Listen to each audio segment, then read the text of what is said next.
Hey everyone, I wanted to give this track a quick preface. We recorded this audio back in August, and we had some problems with it, but it was like normal. I feel like I give this explanation a lot. The conversation was great, audio wasn't so awesome. I finally got it to a point where I think it's workable. The Makers on Tap guys get a little quiet occasionally, but our person that we interviewed, Jam, sounds awesome throughout the whole track. We're going with it. Um, Here is Jam with Black Dog Metal Arts.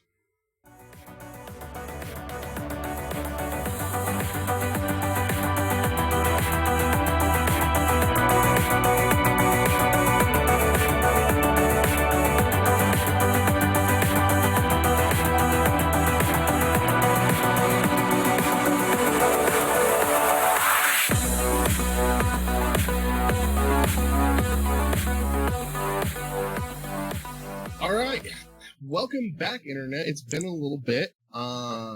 We have been on a slight little break. Of course, each one of us has got things going on in our own lives, and there's a little thing going on right now that has got us all a little bit preoccupied. But we are excited to be back with a fantastic guest that we are going to learn a lot about tonight. And so we are extremely excited to have them. But first, let's take a moment to introduce ourselves. I am Chris, and joining me tonight are... And Aaron. Should I say myself too? And I'm Jam Roar. And Jam, where are you from? What cool things do you do in the world? I'm from Peoria originally, and then I moved around for college for a while, and then after graduating from Carbondale, I decided to move back to Peoria because it's the best place in the world, I decided, after living everywhere else. Nothing just felt like home. So moved here with my husband Danny, and we started Black Dog Metal Arts because there's a big art scene here, but nobody was really doing much with metal art, so we thought that we could kind of fill that void. Awesome. So what got you into the metal arts kind of area? I think for me, I did this 1-year master's program that they said was like a boot camp for an MFA. And I was a painter and got a minor in psychology before that, but then I did this 1-year master's and started welding and learning how to fabricate and bend metal and seeing the ways that I could manipulate metal I thought was really interesting. And I don't know why I jumped into that. I think because I met Danny and he was already doing metal work, and I was like, oh, this is really cool, I want to do it too. So that's probably how I got into metalwork at all. But then when we were in Carbondale for graduate school, Carbondale used to be a place where people would travel from all over the world to pour iron. And it's kind of died down since, but we had an iron pour the fall that we were first there, and I didn't know what the big deal was going to be because we had poured bronze and aluminum, and it was just like, oh yeah, let's just go pour it, heat it up, and melt it down, dump it into something great. But for iron, everyone was making it this big deal because there's much more that goes into it, and you need more people to do it. So we met a bunch of people while we poured. It was a really cool experience, and then I was like, oh, this is awesome. I'm just going to do this for the rest of my life and figure out a way to make that work. So That's awesome.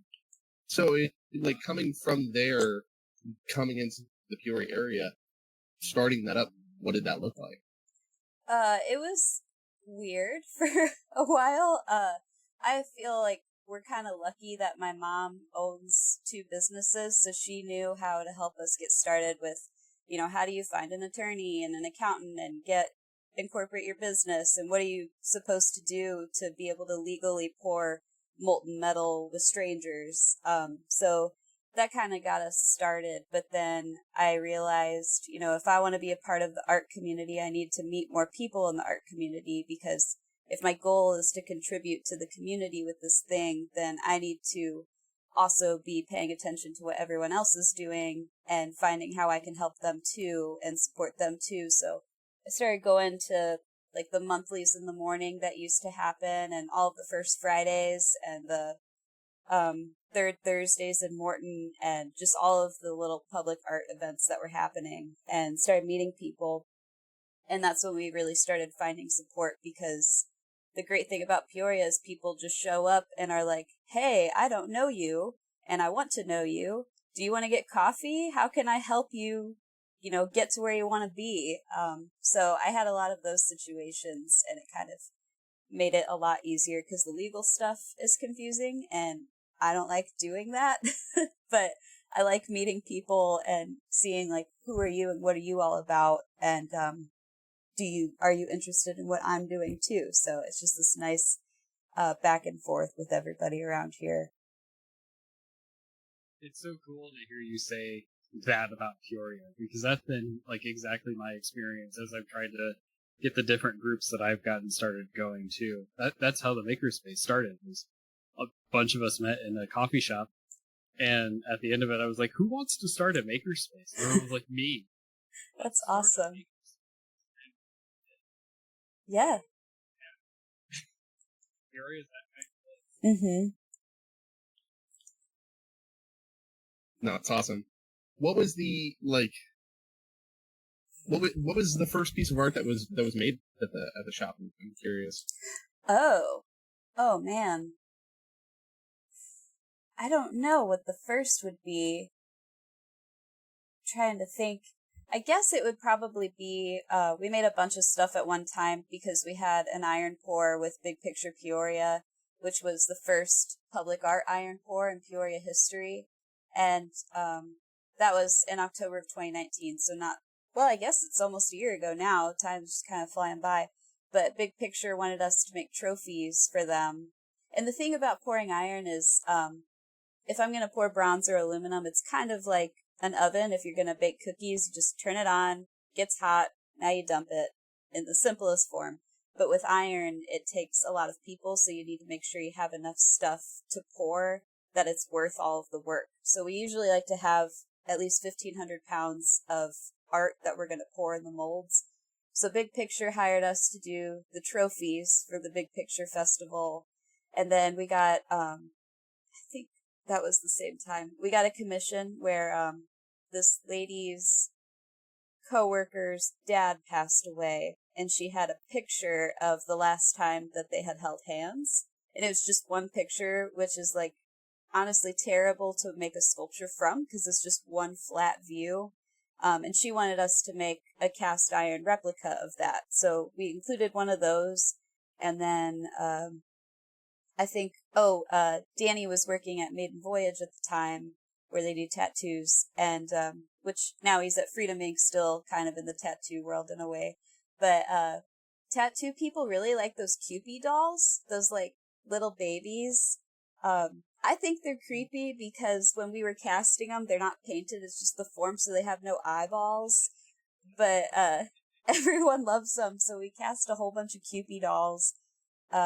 And I can't remember anything else that we made. But we had some people come to town and make molds with us, so a few people cast their own artwork. I remember our friend brought a mold that was a skull, and then instead of like the top of the head, it was like a hot air balloon, but the whole thing was cast in iron. It was pretty cool. Yeah. So we always just do, if we're going to do like an iron pour, we'll have like many, many things that we make at the same time. So how many iron pourers have you been able to be a part of? I could tell you the exact number. Upstairs, I have a little box that Danny made for me because when you're pouring, your furnace produces something that's called slag, which is basically glass. And it's one way to tell if your furnace was running efficiently, but it's also really pretty. So every pour we've ever done, I take a little piece of slag, and I was just like kind of collecting them in like a really unorganized, just a little hoard of slag. So Danny made me this like really nice wooden box where now I have them all placed in there and dated for every pour we've done. But I think I'm up to 20 now.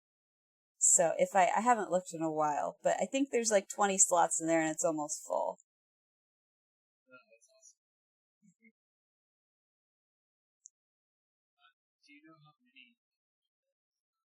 Oh yeah.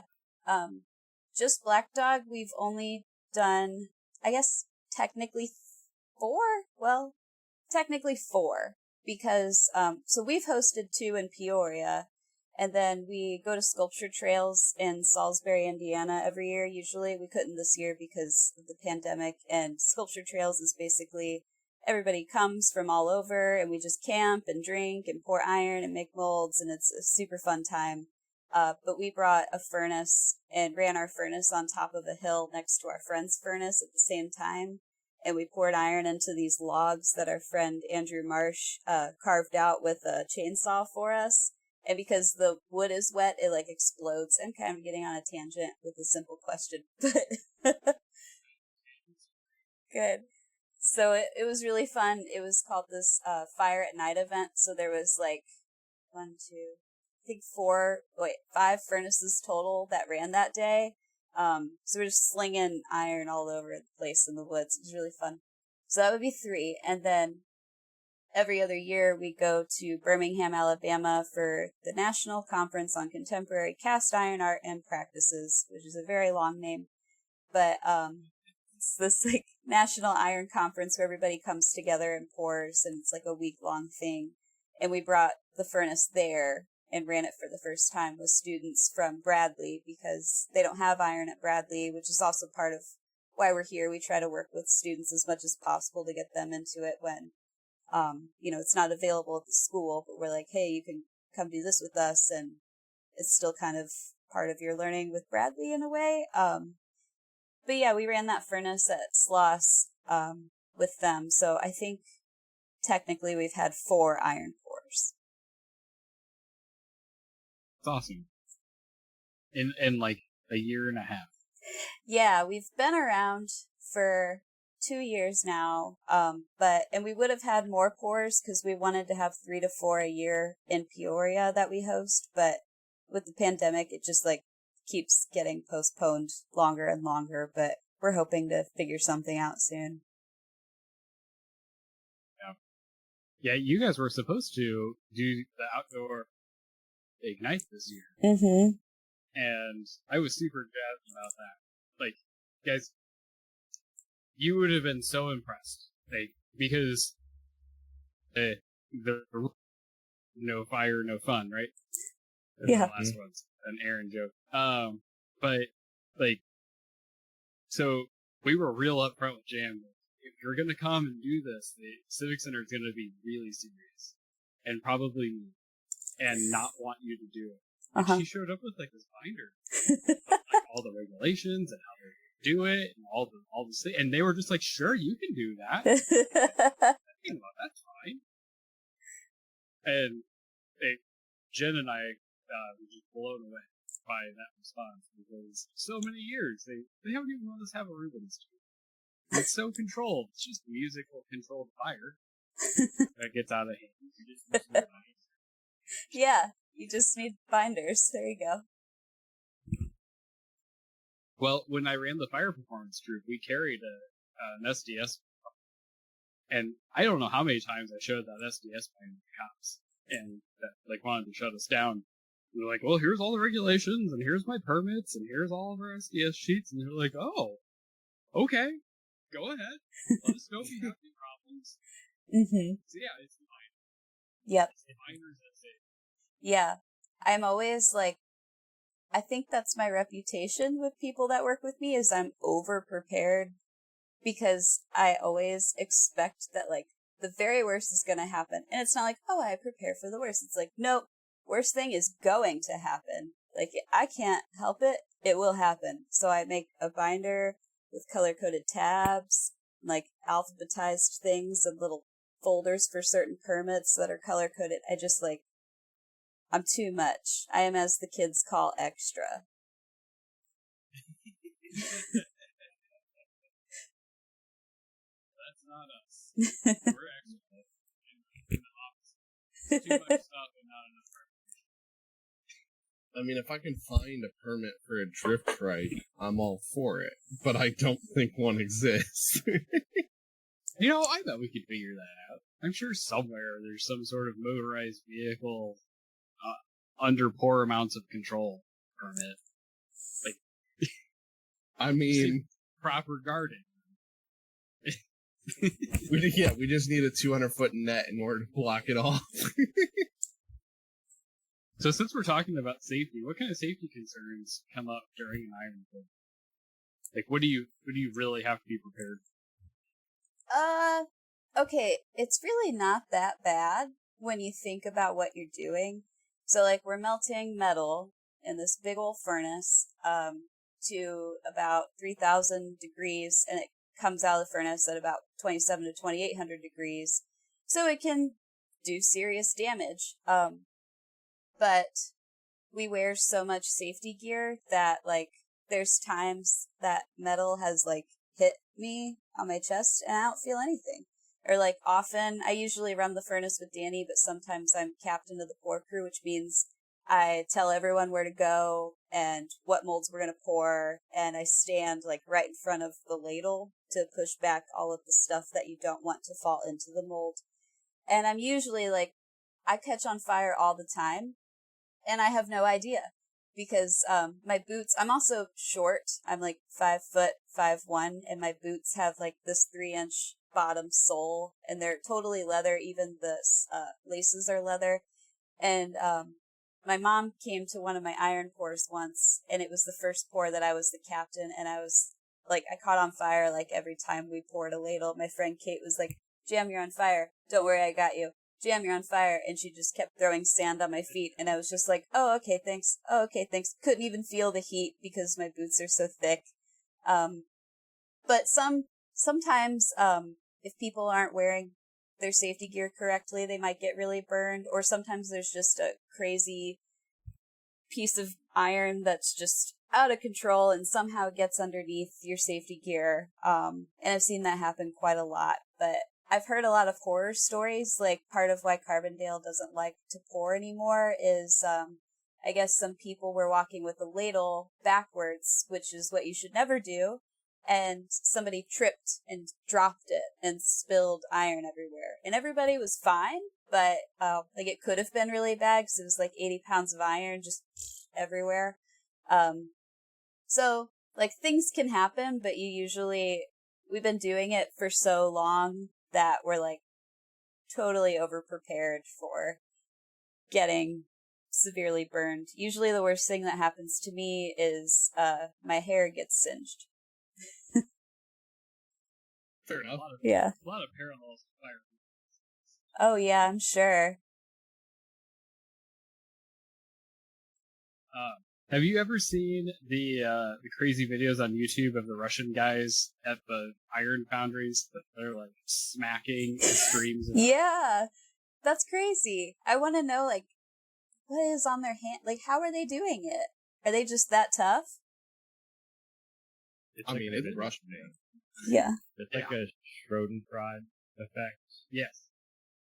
Yes, where the Schadenfrost, but like the physics of you slapping it like that, something about it doesn't have enough time to even burn you or something, and it kind of reflects off. And the moisture in your hand vaporizes and makes like a barrier for a couple seconds. Uh-huh.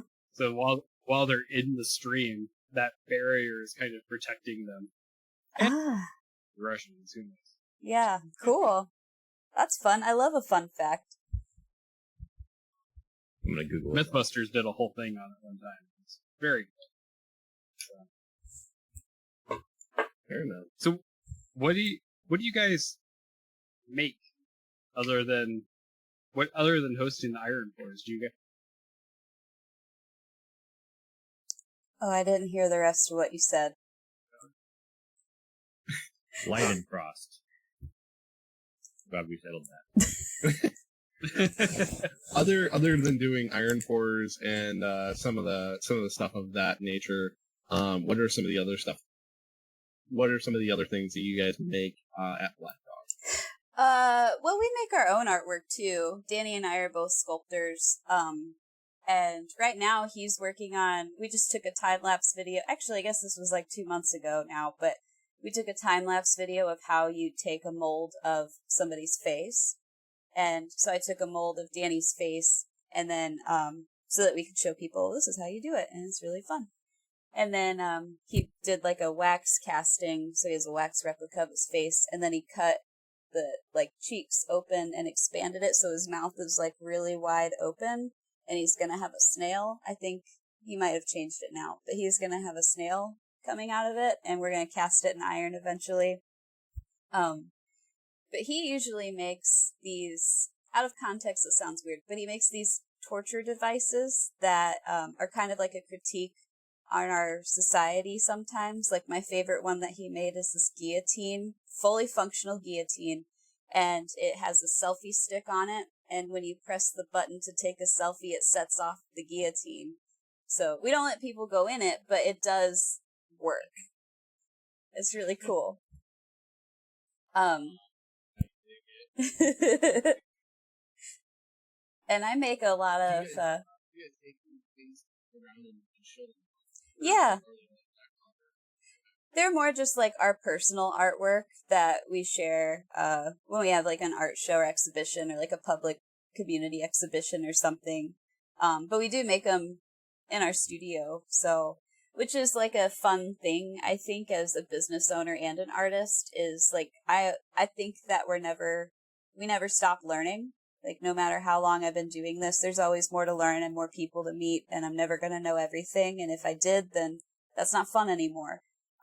So when we're trying to make stuff for our own art, we're kind of learning what we need to learn to make this goal for ourselves. But then when people for Black Dog commission us to make something, sometimes we're like, yeah, we can make that, but this is kind of a good challenge where we're going to like call our friends and figure out a more efficient way to do it, which helps us grow as artists too. So it's kind of nice that the two sort of feed each other.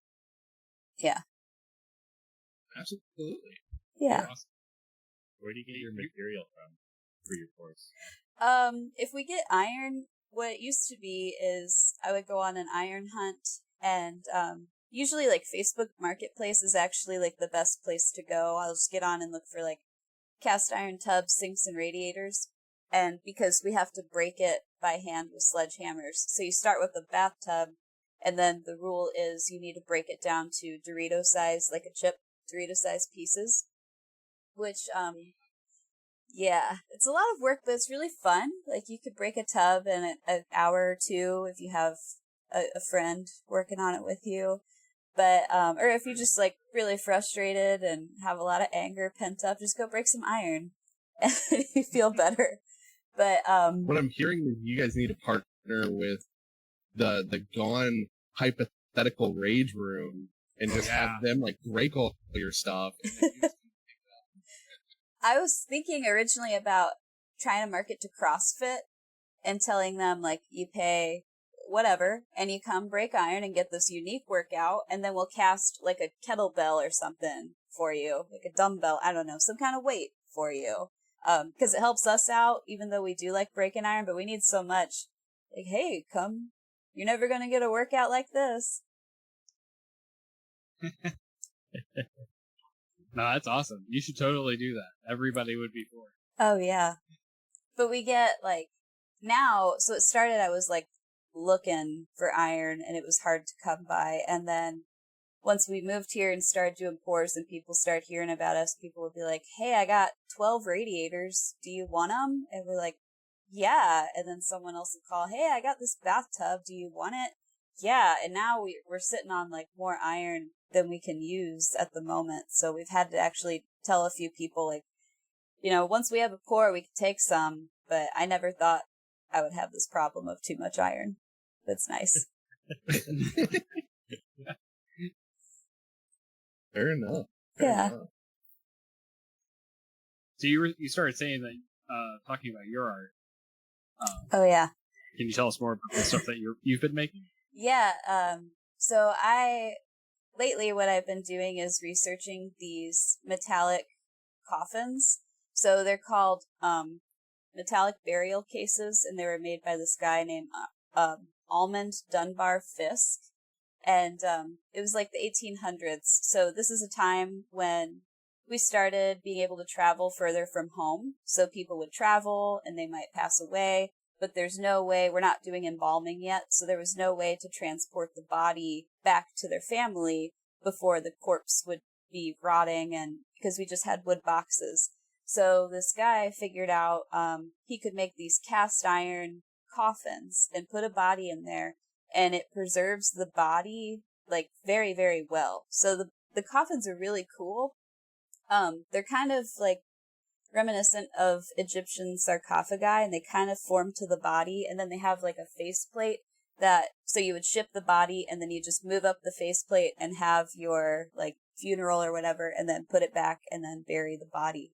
But it also helped contain disease. So if somebody was really had a bad disease that couldn't be contained very well, and then they passed away, they would bury them in those cases so that it wouldn't spread. So it was pretty much like people who had diseases or super rich people were buried in these cases. And I have been researching those for my own artwork for a while, and I found this guy whose name is Scott Warnash, who has a PBS documentary. I found his website, and I emailed him, and I was like, okay, this guy is he's either dead, or he's busy, or he's just like, oh, I'm famous, I don't have time for you. But he was actually like, oh, I've always wanted to know how they're made. And I'm like, I know how they're made. I want to know what you know as an archaeologist. So we've been teaming up to kind of help each other understand what each other knows, I guess, about these coffins. So I've been researching them in my work in more of like metaphorical ways, because according to European folklore, cast iron has the ability to ward off or contain spirits. So I was using cast iron in this coffin that I made, that had a cast iron door, and then there was a little opening and you could look in it, and the walls were walnut and purple heart. And then there were a bunch of lead roses on the inside, which lead is a toxic metal. So the idea was all of the roses represented a toxic person or relationship that I'm leaving behind, in the way that when you go to a funeral, you put roses on the coffin to kind of like say your goodbyes. And then it's the cast iron is beat up, and it's kind of trying to contain this toxicity while you move on and continue, like leave those to rest, and then you continue on. So that's like kind of what my work is. It's usually about like trying to understand relationships with other people in some way, but I use the coffins usually as kind of a jumping off point.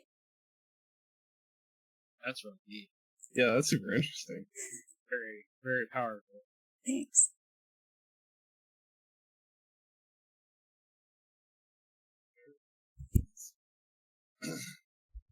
Yeah, that's pretty neat.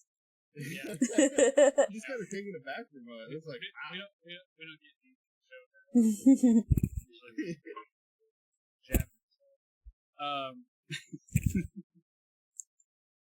Oh, that's super cool.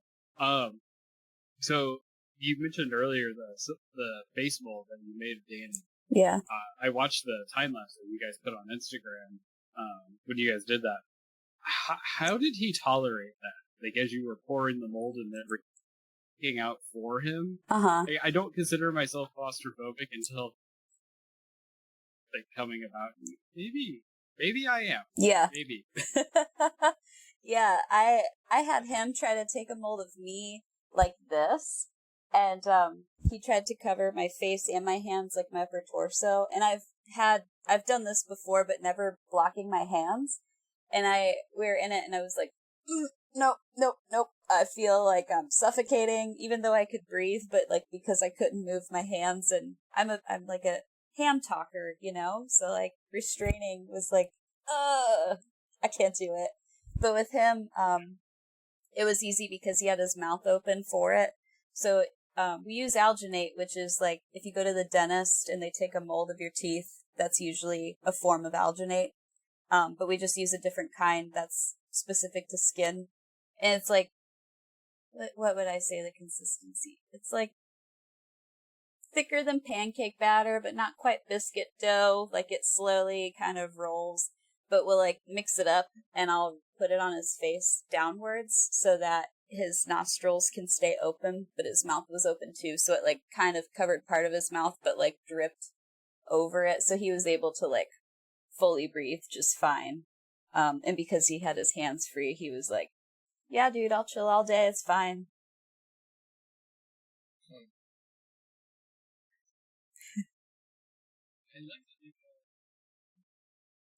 We could try it sometime.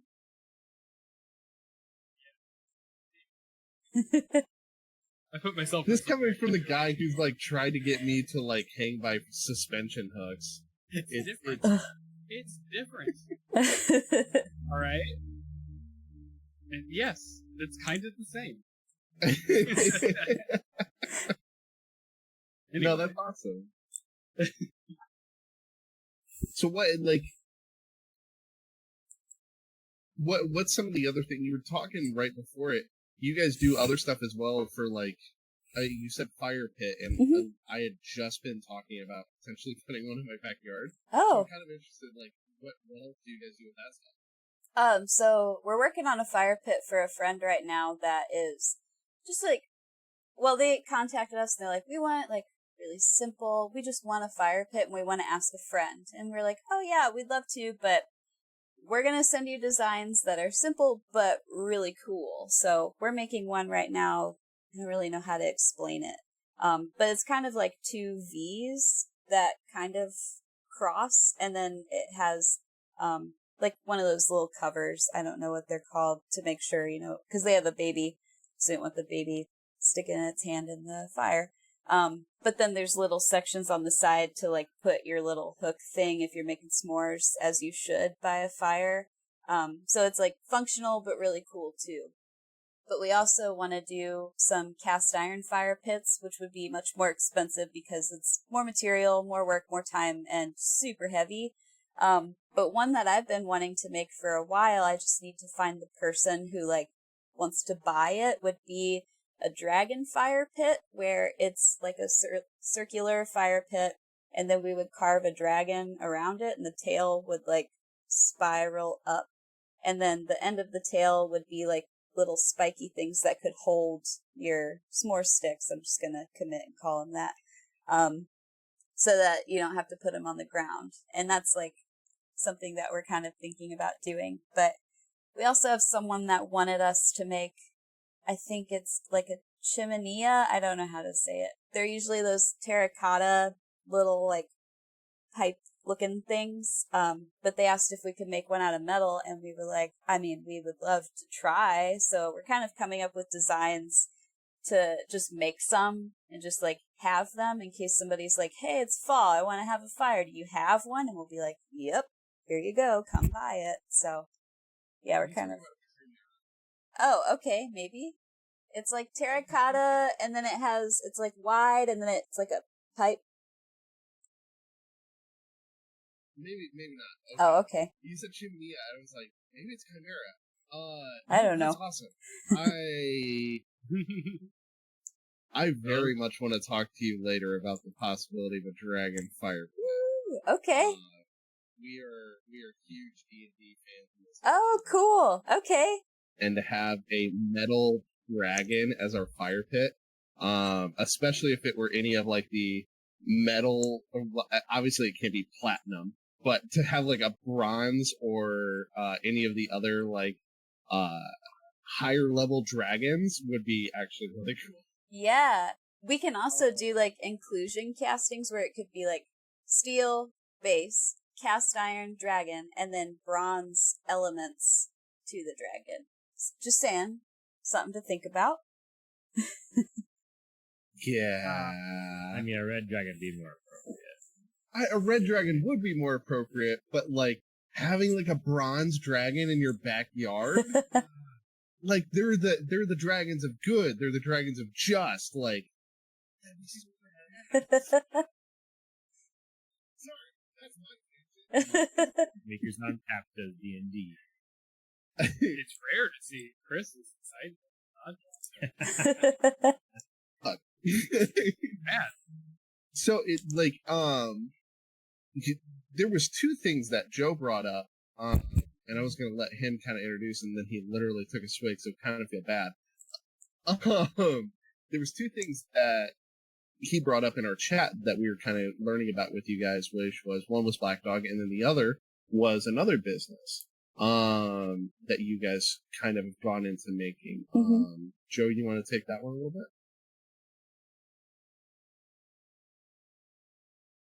Or not? I don't know if his audio's not working. What? You dropped out. Oh, I'm sorry.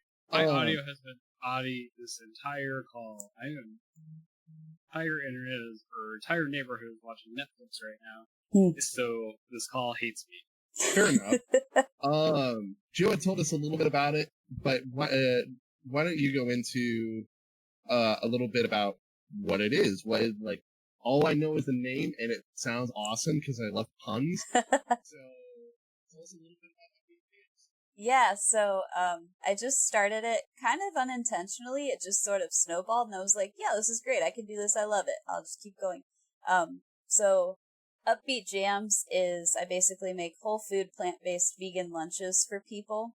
So I release a menu every Wednesday, and then people have from Wednesday to Friday evening to place their orders, and they can get a full week of lunches. And I just started offering family size too. So, because a lot of people were trying to just order multiple of the same lunch, but, basically, I make the food over the weekend and then people pick it up or I deliver it to them for $5. So I started offering it because, I started eating vegan a year ago because I was having this pain and I had no health insurance, and I kept Googling what helps this when I can't go to the doctor, and I kept reading whole food, plant-based diet, eat vegan. I was like, can't hurt, I'll try. So after I did that, a lot of people were telling me like, oh, I could never do that because it's expensive, or I don't know how to cook, or I don't have time to cook, or I don't know what to make. And I was thinking, I can check all those boxes, and I've never spent less on groceries than eating vegan. So it is affordable if you just like know what to eat, I guess. So yeah, I just thought I would start offering it to the community. It started just, I was having lunch with my friend, Jackie Music, who's a painter and poet and writer and singer, and she does everything. And, we were having lunch together, and I made zucchini noodles with like tomatoes and basil from my garden and I don't remember, lemon juice and garlic or something. And she had a Whopper. And we sat down and she looked at my lunch and she's like, could you make me lunch next week? And I was like, oh, I'd love to.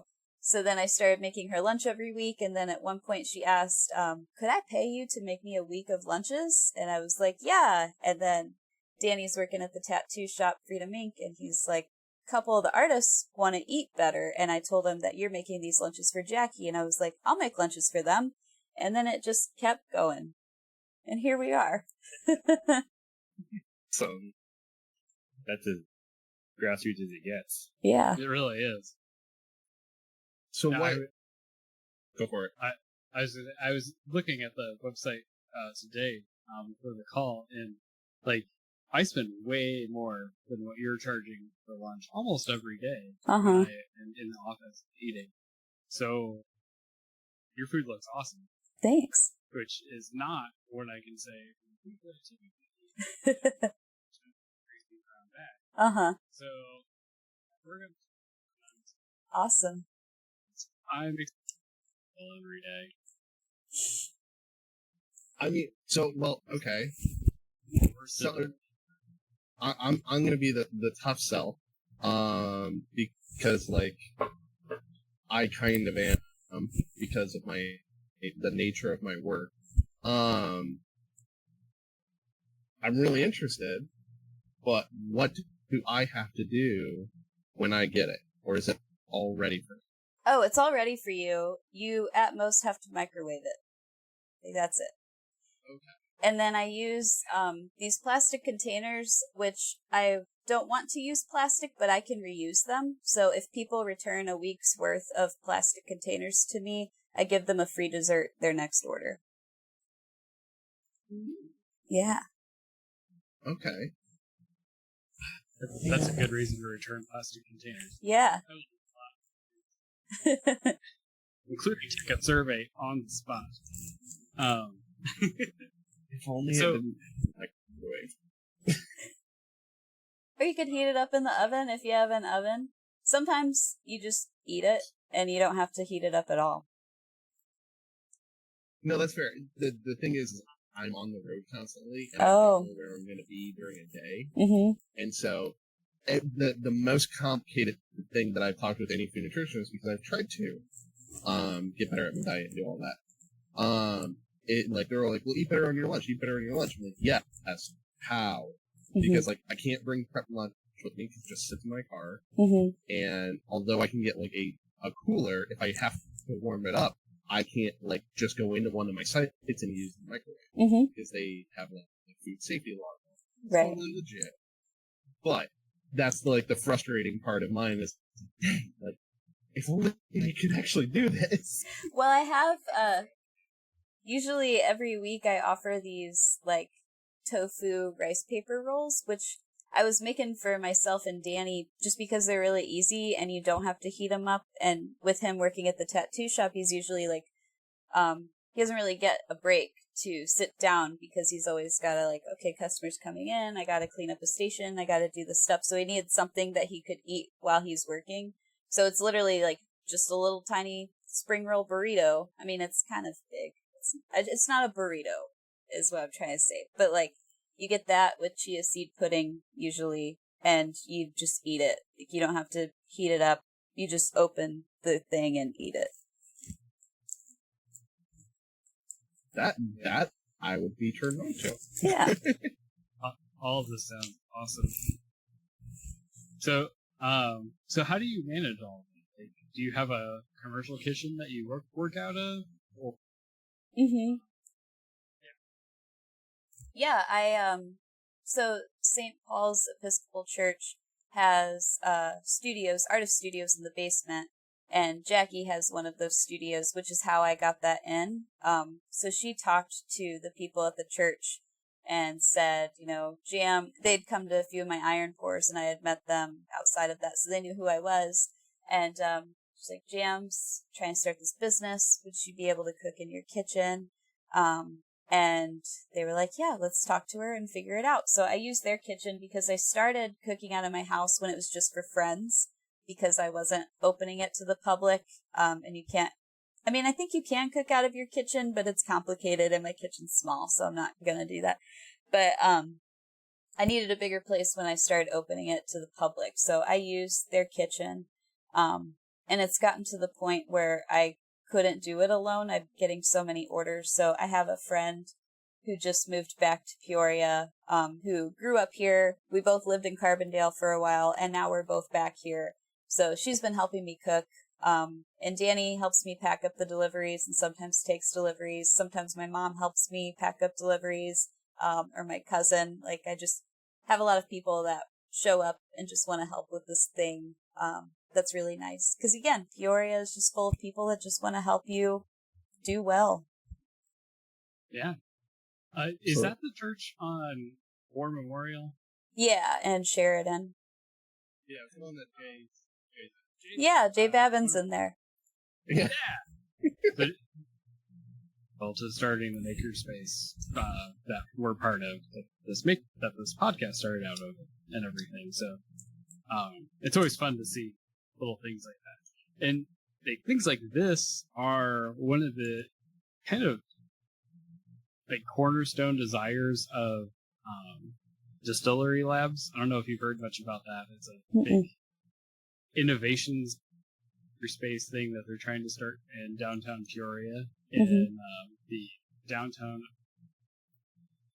one of the big parts of that is they want to have a large commercial kitchen that's open for people like you to take advantage of, and then also a site where you could have your food available to people that are like there, and like helping promote that. So that's always been what to see is start up as like a baker space. Yeah. Where people can make muffins and donuts for me. Now this is all super awesome. But, Aaron, do you have questions? You're the one that's always like, I'm into blacksmithing and metal stuff. Yeah, I've just been really busy / tired. Yeah, we're starting to. So we just recently got a kind of a blacksmithing setup at our other space, and we're just now getting up our own little propane foundry that we can start melting some small stuff. Mm-hmm. And we recently got a new member who used to work at the foundry over near Bartonville. Mm-hmm. Had a lot of experience with that, so we're starting to get these people doing all this metalworking stuff, and it's really interesting. And I've wanted to do blacksmithing for a long time. I just haven't had any setup to do it with. Mm-hmm. I did go to a guy who was over by Mossville who teaches blacksmithing on the river. Mm-hmm. And yeah, I spent a day there, and it was just awesome. It was just a lot of fun. Mm-hmm. I don't know where I'm going with this. Well, blacksmithing's fun. It also, like, sets you up good for doing iron pours. Like, I think the second year we were in graduate school, Danny and I were both taking blacksmithing classes, and you're swinging a hammer, so, like, your forearms, like, your Popeye muscles get really ripped, and then when we go to pour iron, you would think because you're lifting, it's more like in your legs, but it's really your forearms that burn. So, like, the first time we poured, I would do a round and be like, oh, my arms are on fire. And then when we were in blacksmithing, I was like, I can pour all day. I'm so ripped. It's great. That was kind of Well, we just worked out of, that was another thing also is the same fuel that you use in blacksmithing it's similar to the coke we use to fire our cupola furnaces. So there's a little bit of a difference, but it kind of runs the same, and it's just air and coke. So if we just need to pretty much make a pan, and then we could kind of start forging things, because when we got married, Danny's dad got us an anvil as a wedding gift. So we were like, oh, well, we have this awesome anvil now that's like big and we could actually make stuff. We just need to make our setup to be able to start blacksmithing. Like, we have the fuel, we have the blowers, we have the know-how of how to like weld up a frame for it. And we would just have to do it outside because we don't have proper ventilation and, it gets foggy. So, we would probably just kind of run something on the coke that we already have.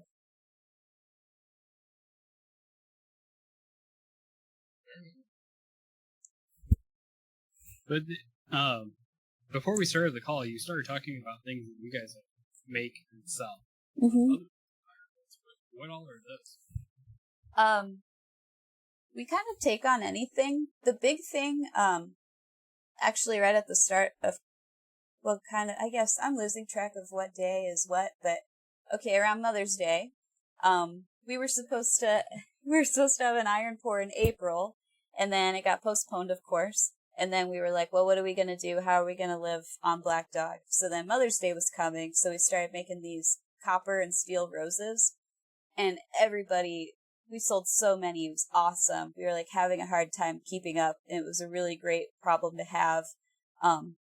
So we have individual copper and steel roses, and then we also make these little boxes where it's a little poplar box, and then 2 roses, and then fabric roses that are underneath. So we're making those still too.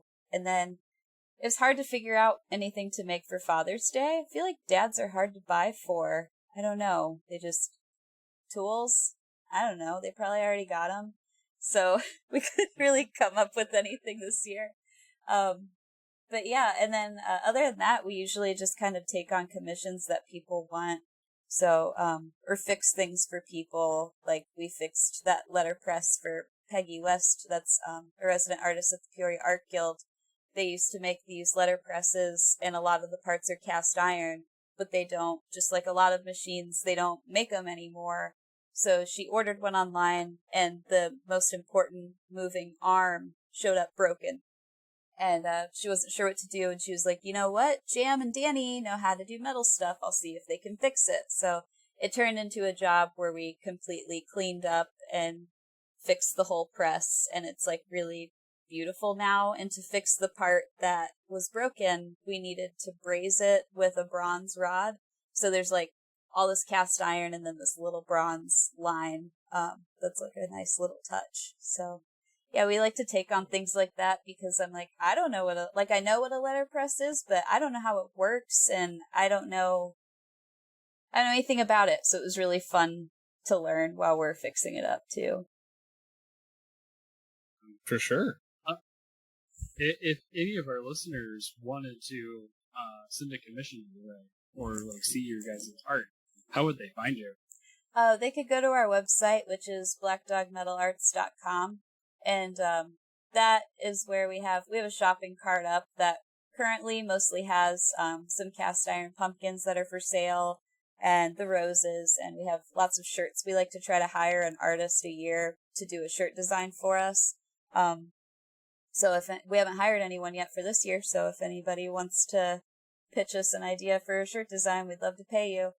But that's where a lot of our stuff is. And then if someone wanted to reach out for a commission, the email address is blackdogmetalarts@gmail.com that I check 1,000,000 times a day. Fair enough. Well, we're coming to the end of where we usually try to record. Do you have anything that you want to say or to have either questions that you want to add? I don't think so. I guess I would just add, like, we don't know when we'll be able to have our next pour, but I guess I just hope people will stay tuned for when we can announce the Pooch pour. That was supposed to happen in April, and then was supposed to happen with Ignite, and then is kind of just, we've given up on scheduling it until we know what the future looks like. But we're hoping to be able to offer the Pooch pour within at least sometime in 2021 if things go as planned. But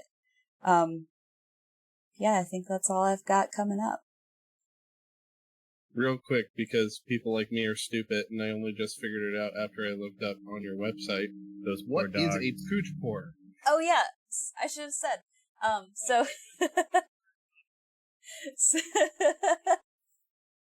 so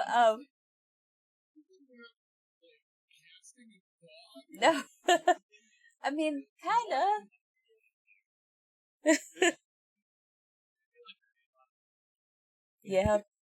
Yeah. So, well, so every time we have an iron pour, we like to team up with a nonprofit. So we donate a portion of our profits to the nonprofit that kind of gave us like the theme of our pour, because we could just do iron pours and bring people in, and it's awesome and fun, and we love to travel for those too.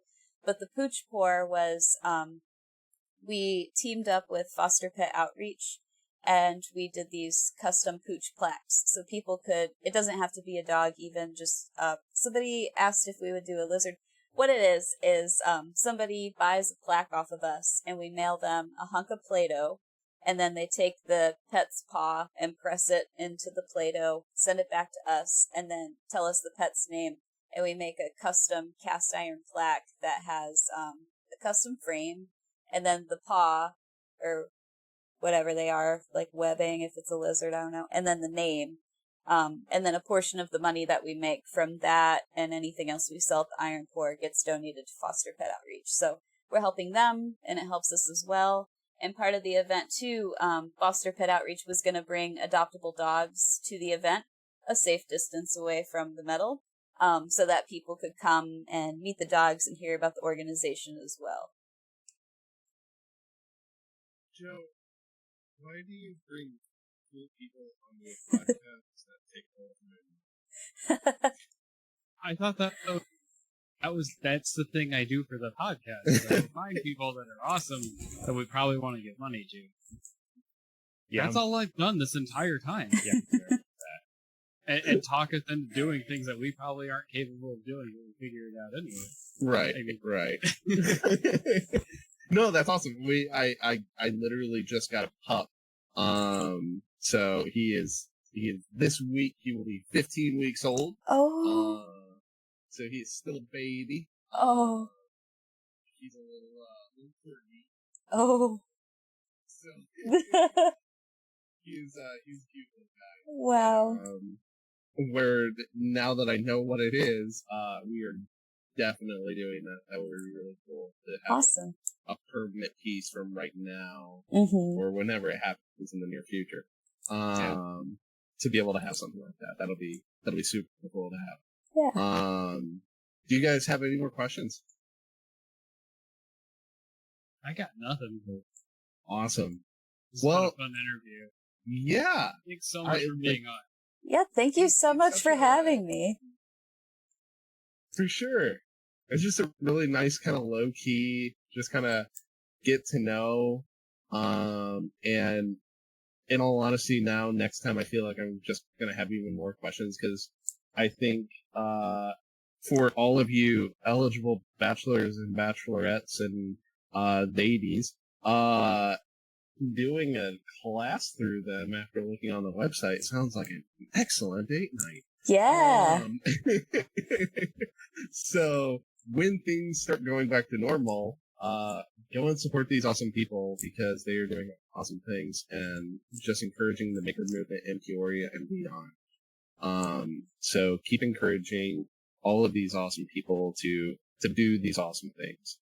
And with that, thank you for coming on and just hanging out with us for a night and getting to talk to us and letting us hear about all the cool stuff that you're doing right now. And we'll for sure have to have you on in the future. Yeah, that would be wonderful. Thank you for having me. This was so fun. It was so chill. I love it. Thank you so much for representing the Peoria that I know Peoria can be. This is everything you said tonight is everything I keep telling. So it was really fun. Yeah, there's no better place I think for artists to live. It's a really great place to call home. I love it. It's something. And with You'll that, figure it out eventually. thank you guys. Thank you. For everybody listening, if you want to hear more of our stuff or get in contact with us, we are extremely active on the Twitters and a little bit active on Facebook and Instagram. If you want to if you want to check out the video version, which is just still image, but it's on YouTube, check out our YouTube. That way you can see all the cool graphics we make and all that kind of stuff. And also, I was actually just the last thing that we did was Murph. So, if you only listen to the audio version, go check that out because that was pretty cool. And we 6 had solid really hours fun of time. interviews. Tired. Pretty much, yes. So with that, thank you. It's been an awesome week. It's good to be back. We will try and get on somewhat of a schedule to get back to normal on these. Thank you. And that is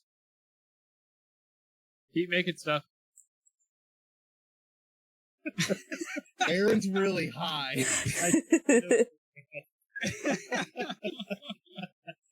I'll take care of it for you. This is the end of the podcast. Oh god. All right. Oh, What kind of outro was that? that was a setup for you. That's what that was. So weird. It was a setup. Okay. I really hope your audio's good, Jim, because my desktop recording failed in the middle of the podcast. Oh, well, it's still going. Here, I'll stop it now.